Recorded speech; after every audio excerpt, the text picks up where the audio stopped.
मंगल में पूजनीय श्रद्धेय संत समाज, धर्म प्रेमी सज्जन, शक्ति स्वरूपा माताएं और बहन, छोटे छोटे बच्चे एवं बच्चियां, सभी को वंदन अभिनंदन करते हुए थोड़ा निवेदन करें। अभी हमारे परम श्रद्धेय श्री बालक साहब जी हमसे तो उम्र में भी बहुत बड़े हैं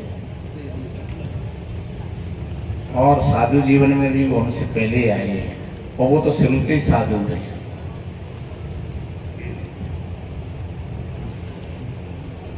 ऐसा कहता है शास्त्र, बड़े स्नेह लगन पर करही गिरतरण सदा शीश और करही। शीश, जो बड़े बड़े पहाड़ होते हैं वो तमाम पेड़ पौधा घास और फूस को अपने सिर पर रख करके अपना जीवन व्यतीत करते हैं। सच्चे अर्थों में व्यक्ति बड़ा वही होता है जिसका हृदय बड़ा होता है, जिसके विचार बड़े होते हैं, जो दूसरों की समृद्धि को देख करके उसके हृदय में प्रफुल्लता होती है, समझ लो वो व्यक्ति बड़ा है। और जो दूसरे को बढ़ता हुआ देख करके और अगर ईर्ष्या और जलन और क्रोध में उतर आया तो समझ लो कि वो व्यक्ति धीरे धीरे धीरे धीरे छोटा हो जाता है। पैर की चोट और हृदय की नीचता व्यक्ति को आगे नहीं बढ़ने देती। इसलिए हमेशा अगर कोई बढ़ता हुआ हो तो प्रसन्न होना, खुश होना और सहायता करना, सहयोग करना कि मेरा भाई बढ़ रहा है, बहुत अच्छी बात है, बहुत अच्छी बात है। और अगर आपका भाई बढ़ रहा है कहीं तो आप ही बढ़ रहे हो। अगर आपके भाई का कहीं सम्मान है तो आपका ही सम्मान है। आपके मित्र का अगर सम्मान है तो आपका ही सम्मान है। आपके बेटा का सम्मान है तो आपका ही सम्मान है। आपके छोटे भाई का सम्मान है तो आपका ही सम्मान है। आपको गौरव होना चाहिए कि धन्य है हमारा छोटा भाई है, लेकिन क्या कर रहा है। अगर आपने अक्सर करके यही होता है कि जलन पैदा हो जाती है, ईर्ष्या पैदा हो जाती है, चाहे वो घर परिवार की बात हो, बहन बेटियों की बात हो, चाहे वो भाई भाइयों की बात हो। एक भाई अगर बढ़िया अच्छा मकान बनवा लेता है तो दूसरे भाई के फिर ईर्ष्या पैदा हो जाती है। एक छोटी सी बात मेरे ध्यान में आ गई। महात्मा लोग कहा करते हैं, बताते हैं, कोई एक भगत जी थे पुजारी, और पुजारी थे लेकिन थे दरिद्री, कंगाल। और व्यक्ति दरिद्री होता है वो अपने विचारों से ही होता है। जिसके हृदय में संकीर्ण विचार होते हैं वो धीरे धीरे पतन की ओर चला जाता है। जिसके हृदय में विचारों की विशालता होती है वो व्यक्ति धीरे धीरे ऊपर चढ़ता हुआ चला जाता है। अपने आप को कमजोर मत समझना। आपका हृदय विचारों का सागर है। चाहे आप उसको तुम गंदगी गंदे बना करके और आप चाहे उसको नाला बना दीजिए उन विचारों को, और चाहे एक झरना बना दीजिए, वो आपकी मर्जी है। अगर आपने अपने विचारों को सुंदर झरना बना दिया तो आपको तो सुख और शांति मिलेगी, लेकिन उस झरना के आसपास जो लोग रहेंगे वो पानी पिएंगे, वो स्नान करेंगे उस झरना में, उनको भी सुख मिलेगा, शांति मिलेगी, उनका भी जीवन अच्छा बनेगा। और ध्यान रखो, विचारों से बड़ी और कोई शक्ति नहीं है व्यक्ति के पास। बाबा साहब के पास में, लाला जल्दी हटाओ, बंद कर दिया, बंद कर दिया बेटा, बंद कर दिया, पीछे ले जाओ या बाबा साहब के पास में विचारों की शक्ति थी। एक विचार की शक्ति से, कलम की शक्ति से उन्होंने तलवार नहीं उठाई, उन्होंने कोई तोप और तलवार नहीं चलाई। एक वैचारिक शक्ति से कितना बड़ा परिवर्तन किया। लोग आज उनको भगवान कहते हैं। लोग जयकारे लगाते हैं, धन्य है बाबा साहब को। हजारों साल की व्यवस्था को एकदम पलट दिया। ऐसे पलटा, कितने अपमान सहे। पानी नहीं पीने दिया, कोई बात नहीं है। गाड़ी में से उतार दिए, कोई बात नहीं है। किसी ने अपशब्द कह दिए, कोई बात नहीं है। कितना हृदय विशाल था उनका। लोग आज कितना उनका जयकारा लगाते हैं और मद्यपान करते हैं और आपस में द्वंद्व करते हैं और लड़ाई और झगड़े करते हैं आपस में, और चंदा के पैसा इकट्ठा कर करके बाबा के नाम से और भाई की शराब और बकरा मुर्गा खा जाते हैं। तो सज्जनों, बेचारे के जो क्षेत्र है, सदगुरु कबीर साहब ने तो जहां तक कहा है, कर विचार बेकार पर हर तरन तारण सोय, और कहे कबीर भगवंत भज नर दुतिया और ने। अपने विचारों को संकीर्ण मत बनाना, अपने विचारों को भ्रष्ट बनाना, अपने विचारों को बेकारी मत बनाना, अपने विचारों को दानी बनाना, अपने विचारों को कंगला मत बनाना, अपने विचारों को अमीर बनाना। जब आपके विचार कहते हैं वो फकीर फकीर नहीं जिसका दिल अमीर ना हो, और वो अमीर अमीर नहीं जिसका दिल फकीर ना हो। तो सज्जनों, कहें कबीर वो ही बड़ा जिसके बड़े विचार। तो मैंने बोला बाबा साहब ने एक वैचारिक धारा से और हजारों साल की रूढ़ी बात को पलट दिया, और हम सभी भाई बहन विचारवान बने। लेकिन हमारे विचारों में कब सड़ांध पैदा हो जाती है। मैंने बोला था कि एक पुजारी था, पड़ा रहता घर पर, सोचता रहता उल्टा सीधा। उसकी पत्नी ने कहा पुजारी ने कि सुनता ना हो कि हाँ, कि हमने सुना है कि एक समुद्र के किनारे पर एक महादेव बाबा का मंदिर है, और वहां जाकर के कोई भजन करता है तो जो कुछ मांगता है वही उसको मिल जाता है। तो तुम चले जाओ, नहीं यहाँ डरे परे क्या करते रहते हो, दिन भर खाट को तोड़ते रहते हो। पुजारी की समझ में आई कि चलो ठीक है, सही कह रही है पुजारी।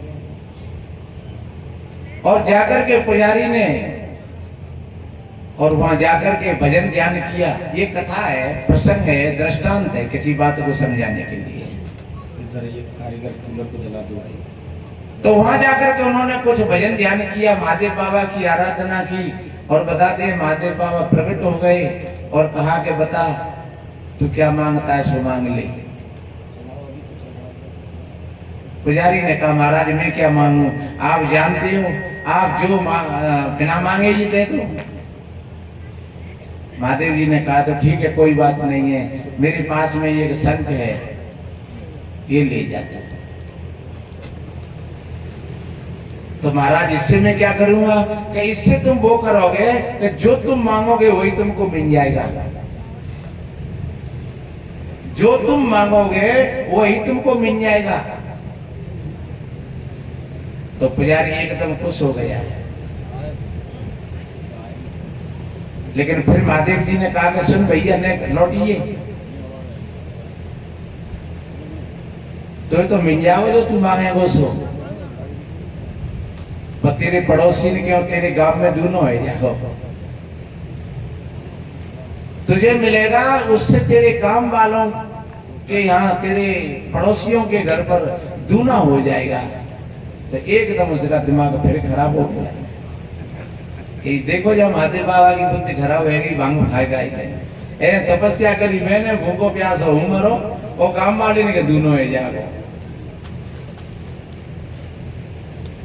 और बरबराता हुआ चला आया और कपड़ा में लपेट करके और कहा पुजारी से पंडितानी से कि सुने यार रखे थे भीतर पर सामने कि बात क्या है, कि बात यह है कि महादेव बाबा की तो है गई बुद्धि खराब, मैंने करी तपस्या, तो फिर क्या बात हो गई, कि बात ये हो गई कि जो हम मांगेंगे सो हमें तो मिल जाएगा, पर हमारे पड़ोसी हमारे गांव वालों को हमसे दूना मिलेगा। तो पंडितानी ने कही तो फिर बात क्या है, अरे जितना हमें जरूरत है उतना हमें मिल जाए, फिर कहो दूनों मिले चौगुनों मिले वो उनके भाग्य की बात है। बोले चुप रहे पागल कही गई, ये को खातर किया तो कोई अच्छे लगेंगे। मैं तो चाहे भले पल्लेदारी बेलदारी कर रहा हूँ, पर ऐसा मैं कभी नहीं देख पाऊंगा कि हमारे पड़ोसी ज्यादा हमसे बढ़िया बन जाए। तो वहां ने कपड़ा में लपेट करके शंख को रख दिया बक्सा में, और वो तो चला गया कहीं मेहनत मजदूरी करने के लिए। अब पंडितानी ने सोचा कि पंडित को तो दिमाग खराब है वो, अरे हमें मिल जाए जितनी हमें जरूरत है, और दुनिया जो जितना मिलेगा वो मिल जाएगा। तो उसने चौका लगाया और शंख को निकाल करके कहा, हे शंखेश्वर महाराज, मारो तो एक छोटा सा मकान बन जाए बढ़िया। तो मकान बन गया, पर पड़ोसी के 2 मंजिल के बन गए, 2-2 मंजिल के 2-2 मकान हो गए। हे शंखेश्वर महाराज ने पानी की परेशानी है, एक कुआं और बन जाए दरवाजे पे ही, तो ये कुआं बन करके तैयार हो गया। लेकिन पड़ोसी ने कहा 2 कुआं तैयार है। हे शंखेश्वर महाराज एक भैंस और मिल जाए दूध पीवे, तो भैंस मिलेगी बढ़िया, पर पड़ोसी ने कहा 2 भैंसी आएगी बड़ी बड़ी। अब तो छक छन रही है, खूब बच्चा पढ़ के जाते हैं, खूब दूध और घी और बढ़िया खाना और पीना, बड़ी मौज की छन रही है। और बाई की नहीं, अब तो पूरे गांव में ही चकाचक मामला हो गया। डेक बज रहे हैं, टीवी बज रही हैं, बड़ा आनंद आ रहा है पूरे गांव में। अब पंडित जी ध्यान आया कि कोई पंडितानी मांग नहीं बैठे वापस संत पे, चल के देखूं। तो लौट करके आया तो वो तो गांव की हवा बदल गई पूरे गांव की। देखा तो भाई वास्तव में पंडितानी मांगे बैठे। अब आए और कहने लगे कि कहे जिते ने क्या कर दिया। अरे बोले महाराज बड़ा आनंद आ रहा है, देखो भैंसे दूध पीवे, कुआं है पानी भरने के लिए, और मकान है रहने के लिए, और खूब खेती बाड़ी खूब चकाचक छन रही है। तो मज्जा राणा यही तो छन रही है, पर जे पड़ोसी को का है देखे तो जिनके 2-2 मंजिल के बन रहे हैं, 2-2 कुआं हैं, जिन पे 2-2 4-4 भैंसी हैं, और जिनको का हैरो है। अरे तो कभी इनको हैरो है तो अंध है, हम मौजते जी रहे हो, बेगो भी मौजते जी रहे हैं। उस पंडितानी का कितना हृदय विशाल था। सज्जनों, अगर ऐसा हृदय हमारे हृदय में भी अगर ऐसी विशालता है तो समझ लो आपका हृदय पवित्र है, निर्मल है। पर जहाँ संकीर्णता होती है तब कितनी बढ़िया बात कही है कि जो काऊ की सुने बड़ाई, और श्वास ले तज मिजूरी आई। जो काऊ पर देखे विपत्ति, और सुखी भये मानो भयेंद्रपति। अगर जी सुन ली कि भैया फलाने के मोड़ा के लगुनती के में तो 2 लाख रुपया आए, 5 लाख रुपया आए, एक 4 रुपया की गाड़ी आई, एक लरोर अंगूठी आई गई, तो फिर सोचत हो दुष्ट प्रवृत्ति को आदमी, हे भगवान तू कहां से वो है, हमें को 1 लाख रुपया ना दे रहा है, और जाने डके तक कहां से गए, काम भर गए, पकड़ ले जाए आगे मोड़ा है ताकि मजा आ जाए। तो दूसरे की जब बातों को बढ़िया अच्छी पढ़ाई को सहन करना, सज्जनों कोई विशाल हृदय का व्यक्ति होता है वो ही सहन कर सकता है। भैया बहुत बड़ी अच्छी बात है, भाग्य खुल गए, भाग्य तो बहुत बढ़िया बात है, बहुत अच्छी बात है। फलाने के लड़का की नौकरी लग गई, अरे बहुत अच्छी बात है भैया, आज वहां की नौकरी लग गई है और शायद कल हमारी क्यों लग जाएगी, और नहीं लगेगी तो नहीं लगेगी, पर चलो काम में देखो तो है वो। अरे ऐसा तो नहीं होगा गांव में कोई नौकरी ना नहीं, चलो मैं परिवार में देखो तो है वो, चलो बहु तो मारो ये। ऐसा भाव जब होता है सज्जनों, पर उस पंडित का हृदय तो संकीर्ण था। अब विचार करने लगा कि अब क्या किया जाए, और हाल एकदम ध्यान में बात आई कि ये तो शक्ति है, चाहे तीरे पश्चिम की ओर चला दो चाहे दक्षिण की ओर चला दे, वो तो पश्चिम में मारेगो और दक्षिण में मारेगो। सोई ध्यान आएगो मैंने भी ला संके लीप करके और कहा और शंख को रख करके हे शंकेश्वर महाराज मैं तो एक आगे फूट जाए मैं तो कहीं एक काम कर ले तो भैया बाकी पंडित की तो एक फूटी और सब गांव की दो फूट गई। अब बेचारे अंधे हो गए। अब सवेरे ही जा रहे पंडित जी 10 टका का राम राम सा कहो कहा है रो है कि पता ना पंडित क्या हो गया हमारी तो दो गांव फूट गई कि डट जाओ चाहिए ऐसी तैसी करेंगे हो गई। दूसरे दिन आकर के और फिर सवेरे हे शंकेश्वर महाराज मेरी तो एक टांग टूट जाए मैं तो भाई एक टांग से काम चला ले भैया बाकी एक टांग टूटी और पूरे गांव के लोगों की दो टांग टूट गई नीचे से गोलम गोल हो और हुआ का उधर आंख चली गई और पैर टूट गए और सज्जनों धीरे धीरे सरकते सरकते उन्हीं कुआओं में सबके सब डूब करके मर गए और वो भी नहीं बचा। वो भी एक आंख से नहीं दिखो तो सड़क को पैर से पूछ लो वो पूरा वो मरी क्योंकि जो दूसरे को मिटाना चाहेगा वो स्वयं कभी आगे कैसे जाएगा। ये तो ये कहानी है एक उदाहरण है सज्जनों। वास्तव में ये चतुर जो आदमी होते हैं चालाक आदमी होते हैं उनको दूसरों का खाना पीना रहना सहना अच्छा नहीं लगता है और यही सदियों से होता आया है। ये आज की बात नहीं है। किसी न किसी प्रकार से धोखा दे करके गठियाई करके किसी प्रकार से ये आंखों को ही फोड़ना है। ये तो आंख शरीर की आंख होती है एक विवेक की आंख होती है तो हमारी विवेक की आंखों को आज भी फोड़ रहे हैं फोड़ने वाले बड़े बड़े मंचों पर बैठ करके और तमाम अंधविश्वास की बातें सुनाते हैं और जनता को वहीं की वहीं गुमराह कर देते हैं। उनकी आंखों को नहीं खुलने देते हैं उनको नहीं जागने देते हैं और वो स्वयं कुआं में पड़े अंधविश्वास में और दूसरों को भी समाज को भी वो कुआं में ढकेलते हुए चले जाते हैं अज्ञान के कुआं में। ये चतुर और विद्वान लोगों के विचार ऐसे ही रहे हैं। ध्यान रखो जिस जो मंच लगा हुआ है ये विद्वानों का नहीं है ये ज्ञानी पुरुषों का है और ज्ञानी पुरुष में और विद्वान में अंतर होता है। विद्वान केवल ऐसे जानो जैसे भरा हुआ पानी बरसात का और ज्ञानी ऐसे जानो जैसे झरता हुआ पानी झरना का। भरे हुए पानी में तो कभी गंदगी आ जाती है कभी गर्माहट आ जाती है कभी ठंडा हो जाता है और कभी उसमें कीड़े भी पड़ जाते हैं उसमें से बदबू भी आने लगती है क्योंकि वो भरा हुआ पानी है। लेकिन झरना का पानी कभी गंदा नहीं होता है उसमें कभी कीड़े नहीं पड़ते हैं हमेशा शीतल रहता है ठंड में गर्म रहता है और गर्म में ठंडा रहता है। आपने अगर सीख समझ करके किसी ज्ञान को इकट्ठा कर लिया है वो एक विद्वता हो सकती है तुम्हारी लेकिन वास्तव में जो तुम्हारे भीतर जिसमें तुम्हारे अनुभव के पुट लग गए। ध्यान रखो ज्ञान तो पहले भी था। अरे सोना सुनार ने बनाया नहीं है सोना तो पहले भी था लेकिन उस सोने की परख करी इसलिए उससे कहने लगे सुनार। क्या सुनार ने सोना बनाया? सोना तो पहले ही था केवल सुनार ने उस सोने को परखा था। लोहार ने लोहे को केवल परखा था और उसका उपयोग किया था इसलिए उसको हम लोहार कहने लगे क्योंकि लोहा तो पहले से ही था।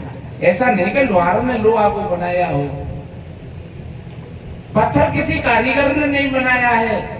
हाँ उसमें से मूर्तियां हैं और कलाएं उसको परख परख करके कारीगर बनाता है तब कहते हैं बड़ा कलाकार है ये पत्थर का बड़ा ये अच्छा लोहार है अच्छा सुनार है। ऐसे ही जो ज्ञान में जो अनुभव के पुट जिसके लग जाते हैं मेरे भाई बहनों उसको ज्ञानी कहते हैं। और जो अनुभव के पुट तो नहीं लगा पाता है अनुभव तो नहीं कर पाता है और वो सीख सीख करके इधर उधर से और ढोता रहता है बोझा और वो रहने में अगर नहीं आता है तो सज्जनों फिर वो ऐसे ही समझो जैसे गधा की पीठ पर चंदन, गधा की पीठ पर चंदन को गट्ठा धरो है, पर सुगंधी तो कोई बोध थोड़ा ही है उस सुगंधी का, उसके लिए तो वो लकड़ियों का पूजा है। कोई भी शास्त्री हो, कोई भी विद्वान हो, अगर विद्वता में अगर ऐसा ही है, उसके पास में अगर अनुभव के पुट नहीं है, तो समझ लो कि उसने केवल उस गधा की भांति और उस शास्त्र के पूजा को ढो रहा है, लेकिन सच्चे अर्थों में उस शास्त्र का विशेष उसको गहराई का कोई बोध और ज्ञान नहीं है। केवल अर्थ करने से और कविता बनाने से कोई कवि नहीं होता है। वो हमारी रेनी में आ जाए। सदगुरु कबीर साहब जी ने कहा है, कथनी लागे खांडसी करनी बिसकी लोय, और कथनी सो करनी करे बिससों अमृत हो। कहता तो बहुते मिले, कहता मिला न कोई, सो कहता है भाई जान दे जो न कहता हो। अगर हमारा हृदय संकीर्णता से भरा हुआ है, जैसे उस पंडित का हृदय संकीर्णता से भरा हुआ था, ऐसे ही अगर हमारा हृदय भरा हुआ है, तो हम निवेदन करते हैं, आज संकल्प लेकर के अपने हृदय को पवित्र बनाएं और विशाल बनाएं। आपका हृदय जब विशाल होगा, आप जितना हृदय आपका सुंदर होगा, उतनी आप सुंदर लगोगे। कोई व्यक्ति कपड़ों से सुंदर नहीं होता है, कोई व्यक्ति क्रीम और पाउडर से सुंदर नहीं लगता है, कोई व्यक्ति काला और भूरा होकर के सुंदर और सुंदर नहीं होता है, कोई व्यक्ति किसी जाति समाज में जन्म लेकर के छोटा बड़ा और सुंदर नहीं होता है। सुंदर व्यक्ति वही होता है जिसके भीतर में, जिसका हृदय सुंदर होता है, जिसके विचार सुंदर होते हैं, वो व्यक्ति ऊपर से सुंदर होता है। इसलिए मेरे भाई बहनों, हम अपने भीतर की सुंदरता को समझें, और वो भीतर की सुंदरता हमें कहीं बाहर नहीं मिलेगी। लोग बाहर भटक रहे। एक बहन बाहर गई कहीं, एक बहन ने कहा, एक छोटा सा भजन सुनाऊं फिर पूरा करेंगे। साहिब जी विराजमान है।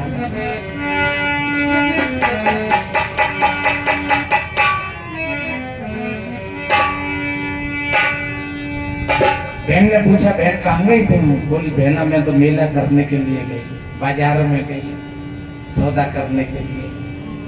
बोले, बहना ये बाजार मैं बताऊं? और वो बाजार जो चीज बाहर के बाजारों में नहीं मिलेगी, और बाहर के बाजारों में जो चीज मिलेगी वो असली नहीं होगी, वो नकली होगी। और बाजार के जो व्यापारी हैं वो भी नकली है। इसलिए तू लौट करके देख, एक बाजार लगा हुआ है छोटा सा, कहां पर, कैसे?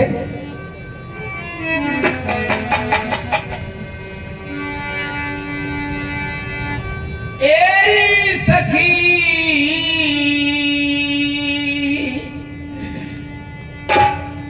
कायागढ़ में लागी ये दुकान। ये भजन हमारा यूट्यूब पर पड़ा हुआ है, आप खुल करके सुनना, जब खाट पर लेटे लेटे, और एक एक शब्द को सुनना, आपका जीवन बदल जाएगा। हमारा नहीं है। जैसे मैंने कहा था कि सोना सुनार का नहीं है, सोना तो पहले से ही था। ये सामग्री तो गुरु महाराज की है, हम तो केवल परोसने वाले हैं, बांटने वाले हैं, बताने वाले हैं। जैसे सुनार, सोने में से नाना तरह के गहने और आभूषण गढ़के, सोना नहीं बनाया उसने, आभूषण बनाए हैं। ऐसे ही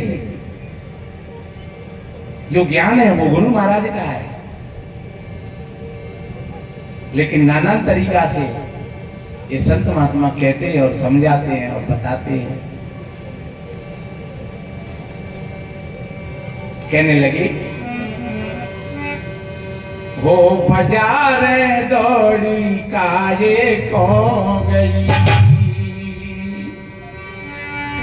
एरी सखी कायागढ़ में लागी ये दुकान, बाजार दौड़ी काये को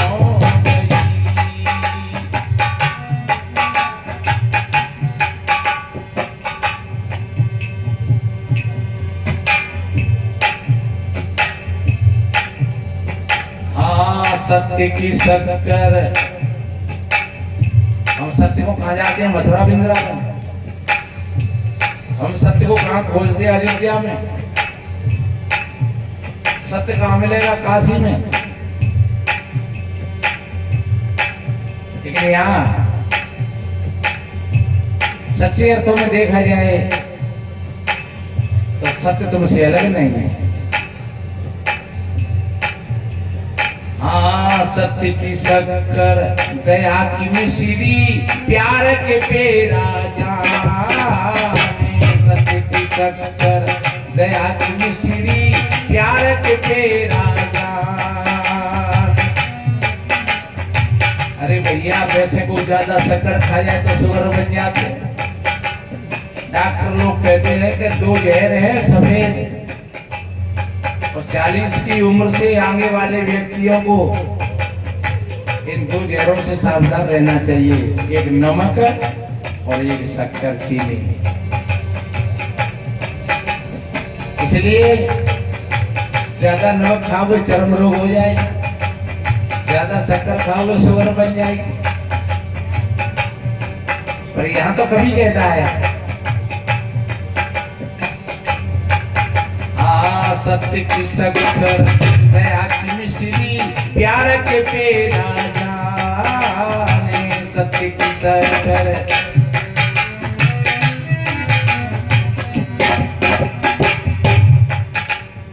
सत्य का साक्षात्कार कर लेता है। अरे चीनी खा करके तो 10-20 मिनट के लिए मुख मीठा होता है, लेकिन जो सत्य का साक्षात्कार कर लेता है उसका तो पूरा जीवन मिठास से भर जाता है। इसलिए सत्य की शक्कर और दया की मिश्री और प्यार के पेरा। किसी दुकानदार से कहू जाके कि भैया ये 10,000 को सत्य दे रहे हैं, तो वो कहेगा पागल हो गए हो तुम। सज्जनों, ये सौदा बाहर की दुकानों पर नहीं मिलेगा। हाँ, सत्य की शक्कर, दया की मिश्री, प्यार के पेरा जाने।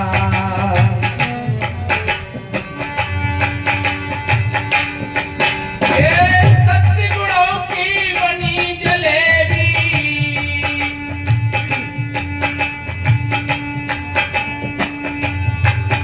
ओ सत्य गुणों की बनी जलेबी,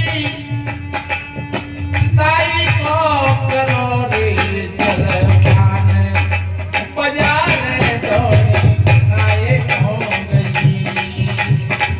तेरी सखी काया गढ़ में लागी तेरी दुकान, बजाने दौड़ी काये हो गई। तेरी सखी काया गढ़ में लागी ये दुकान, बजाने दौड़ी। और कितनी बढ़िया बात कही। हाँ, नमक को नमक, धर्म को धनिया। तुम्हारी रसोई में सारी चीजें हैं, मेवा मिष्टान, साग सब्जी, दाल भात, सब घी दूध, लेकिन नमक नहीं हो। कैसी रसोई बनेगी? फीकी। एक चौपाई में बड़ा अच्छा कहा है, नमक बिना ज्ञान बिना रे नर सोवई कैसे। ओ ज्ञान बिना रे नर सोवई कैसे। नमक बिना रे बहु व्यंजन जैसे। नमक बिना रे बहु व्यंजन जैसे। पर एक बात और बताएं, नमक के बिना फीकी रसोई हो जाती है। और थोड़ा लापरवाही में अगर नमक ज्यादा नहीं डले वो नेकू, तो फिर तुम्हारी रसोई को खराब कर देगा। फिर चाहे जितना वहां घी डाली हो, चाहे पनीर डाली हो, चाहे तेल डाली हो, चाहे और मसाले डाली हो, पर कोई दिखे वो आने, अरे भैया ये तो नमक ज्यादा हो गया। इसलिए ध्यान रखो, नमक ज्यादा भी नहीं होना चाहिए और नमक के बिना सब्जी में आनंद भी नहीं आएगा। ऐसे जीवन में ज्ञान होना चाहिए, पर ये ध्यान रखो अगर सूखा ज्ञान हुआ तो वो तुमको नास्तिकता की ओर ले जाएगा, और सूखा ज्ञान तुमको चरित्रहीन कर देगा। इसलिए ज्ञान होना चाहिए जरूर, लेकिन ज्ञान के साथ श्रद्धा भी जरूरी है। इसलिए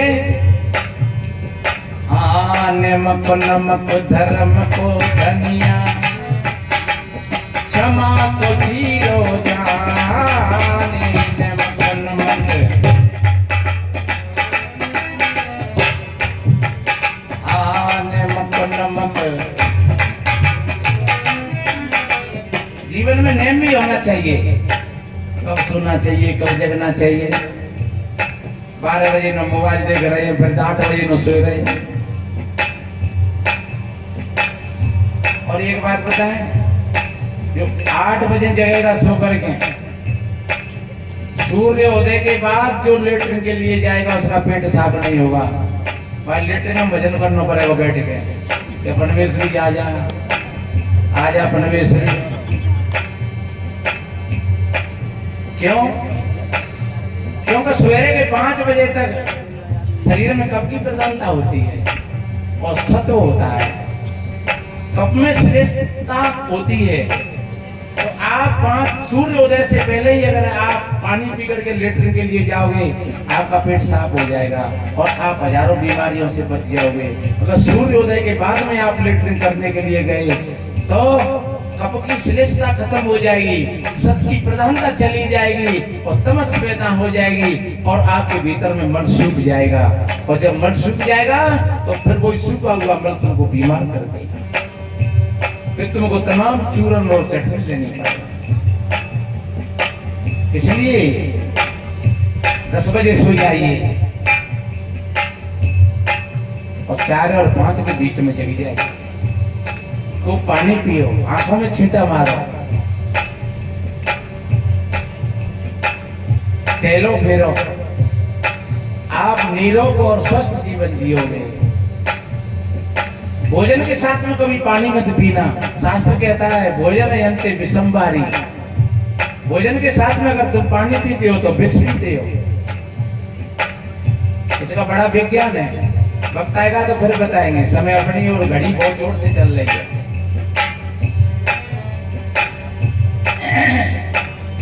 नमक नमक धर्म को धनिया, क्षमा को धीरो जान।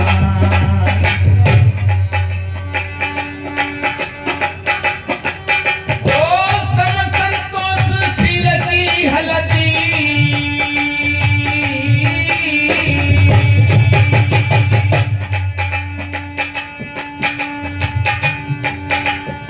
सम संतोष शील की हलती।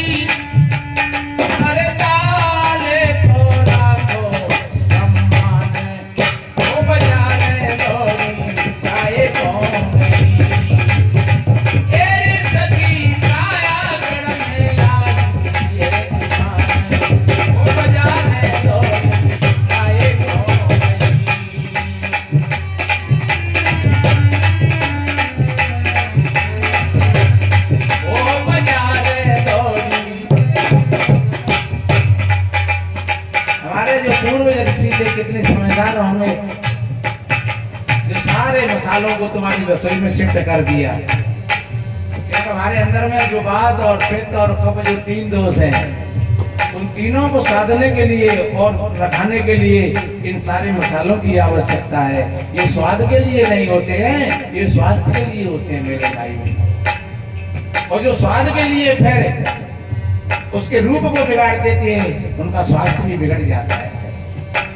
इसलिए स्वाद के लिए नहीं, स्वास्थ्य के लिए, भोग के लिए नहीं ये मानव जीवन मिला है, ये योग के लिए मिला है। और देखिए कितनी बढ़िया बात कही, समता सौंठ में लगी मेथी, ये सारी की सारी एंटीबायोटिक चीज है। हाँ समता सौंठ में लगी मेथी, लोकर लौंग पगार। समता सौंठ में लगी मेथी, लोकर लौंग पगार, लोकर लौंग पगार।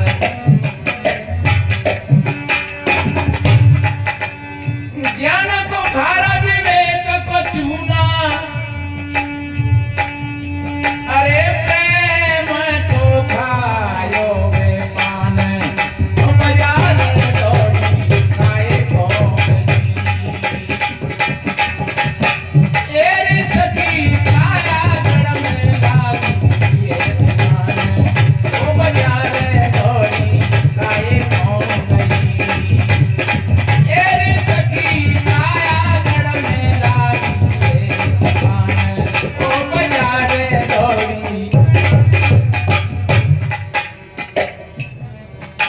ये भजन ऐसे ही जानो जैसे अनाज में गेहूं, सब्जियों में आलू, दाल में अरहर और उड़द, इन्हें रोज खाओ। ऐसे ही जो भजन है जिनको रोज गाओ वो रोज चिंतन करो। ये मन सोचिएगा जो तो हमने कल सुनो, तुमने सुनो पर सीखो नहीं। और हम कहते हैं कि सुन करके सीख लेना और सीख करके अपने जीवन में धारण कर लेना, आपका जीवन बदल जाएगा, आपका हृदय परिवर्तित हो जाएगा। देखिए और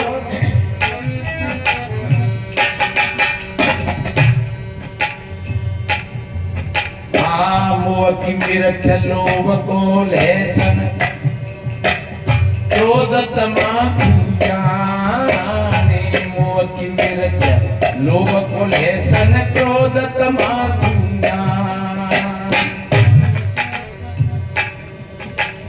मुँह की मिर्च लोभ को लहसन जो जरूरी है। तुमने 50 कमाए और तुम 50 में खर्च करे आए,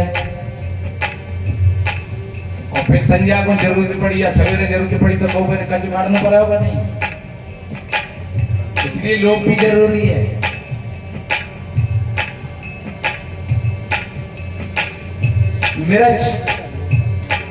मिर्च एक तेजस्वी चीज है।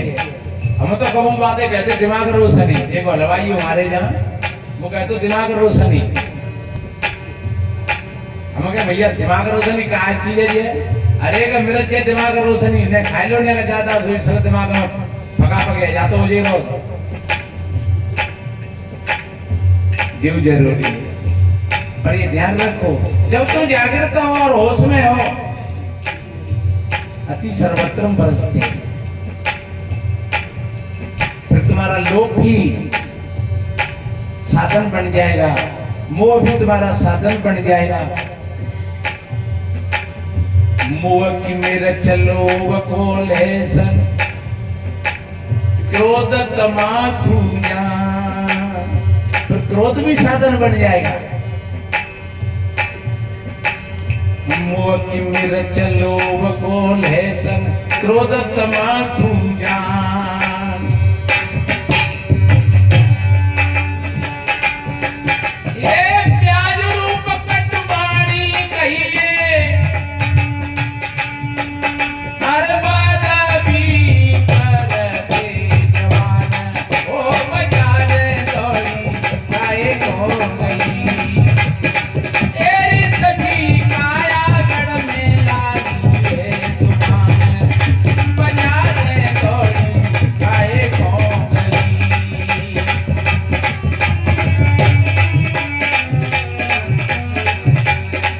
ओ बाजार दौड़ी। हमारे पूज्य साहब जी बोल रहे अभी, मालिक साहब जी कौआ ने कहूँ प्रवचन करे से लोगों ने डीम मारे वहां दूसरी जगह बैठे करके बाउंड्री मारे ढेड़ा ढेड़ा कह करके, तीसरी जगह फिर करे प्रवचन थे बाउंड्री पत्थर पर गए।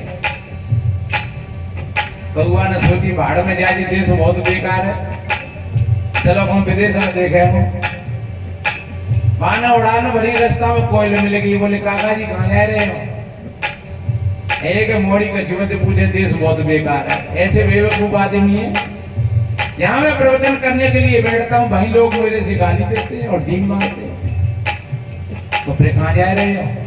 कि बहुत देश बड़े हैं, अमेरिका, इंग्लैंड, जर्मन, जापान, चीन। तो काका जी एक बात मैं बताऊं कि बताए भैया क्यों बता दे?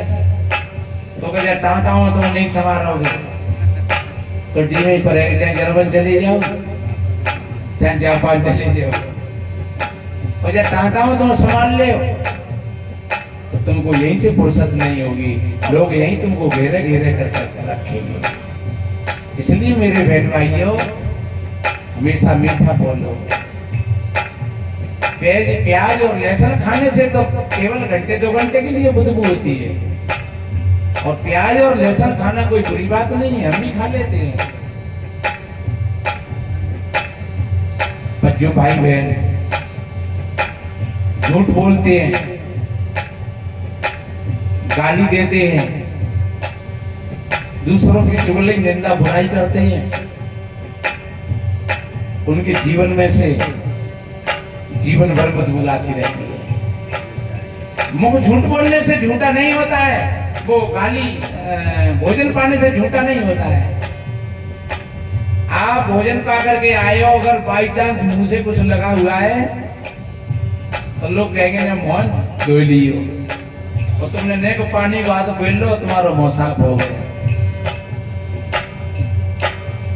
लेकिन अगर तुम्हारे अंदर में झूठ बोलने की आदत है, गाली देने की आदत है, चुगली निंदा करने की आदत है, तो वो थोड़े पानी से काम नहीं चलेगा। उसके लिए तुमको बड़े संकल्प की आवश्यकता है।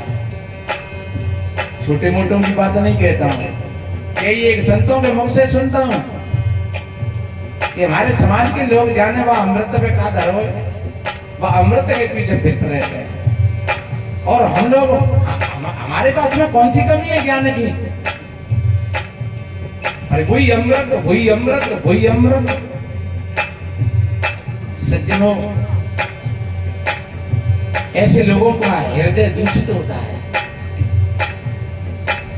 और एक तो कह रहा कोई कि भैया अमृत अपनी समाज में क्यों नहीं जाता है?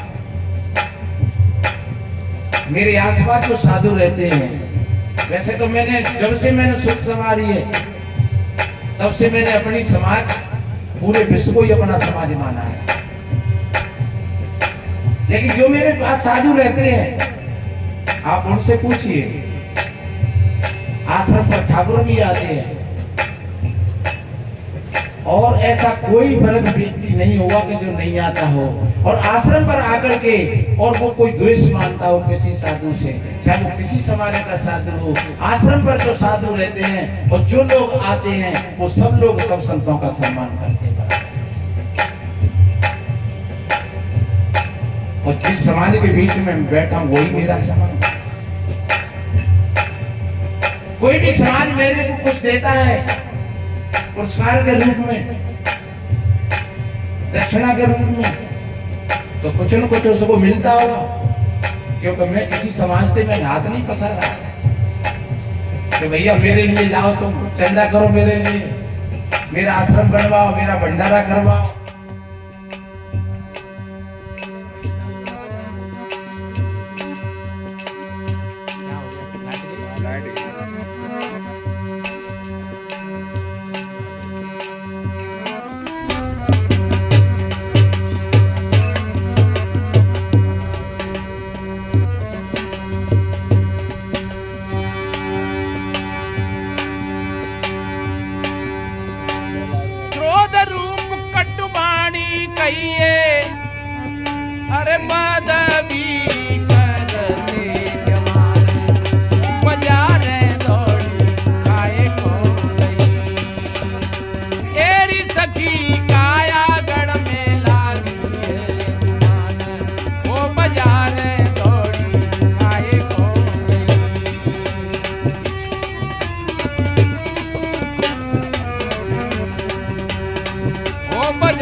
बहनों,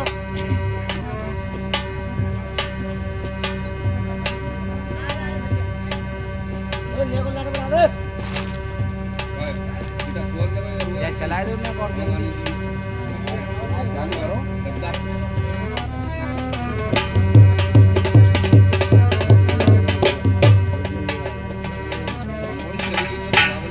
इसलिए मेरे भाई बहनों,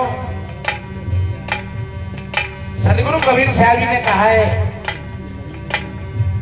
जो साधु संत होकर के भी अगर ऐसी घृणा और किसी जाति समाज को मानती हैं, तो मैं तो समझता हूं कि वो प्रवचन भले कर लेते हो, लेकिन उनके भीतर में अभी वो दीवार लगी हुई है। सदगुरु कबीर साहब जी ने कहा है, पंडित देखो हृदय बिचारी को पुरुषा को नारी, माटी का अगर साज बनाया ना दे बिंद समाना, और घट बिन से क्या नाम करोगे है मुख खोज बुलाना। एक है तुझा हाड़मल मूत्रा, एक रुद्र एक कूदा, और एक कुंड से सृष्टि रचिए को ब्राह्मण को सूत्रा। रजोगुण ब्रह्मा तमोगुण शंकर सतो गुड़ियरी होई, कहें कभी राम रम रहिए यूत्र कनक। तो सज्जनों, जाति का अर्थ जन्म से होता है।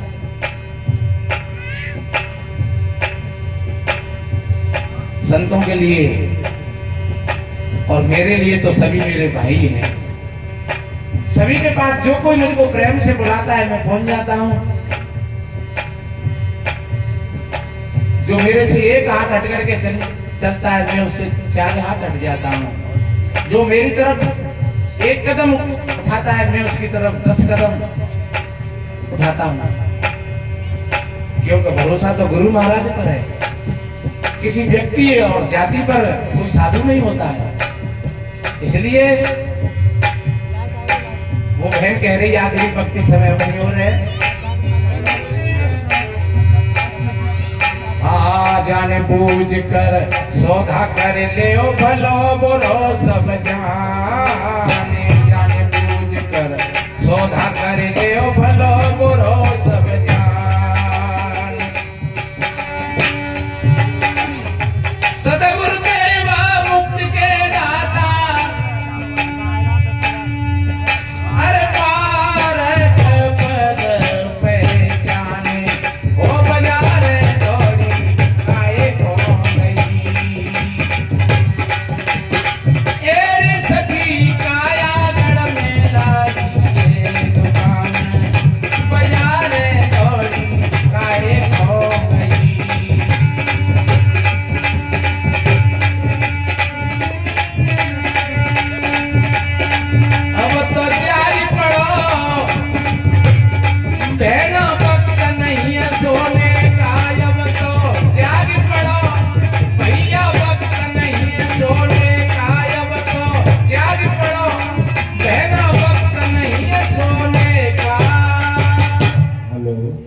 मेरे भाई बहनों, मैंने निवेदन किया कि अपने हृदय को विशाल बनाए, अपने विचारों को उत्कृष्ट विचार बनाए, आपका जीवन उतना ही सुंदर बनेगा, अच्छा बनेगा।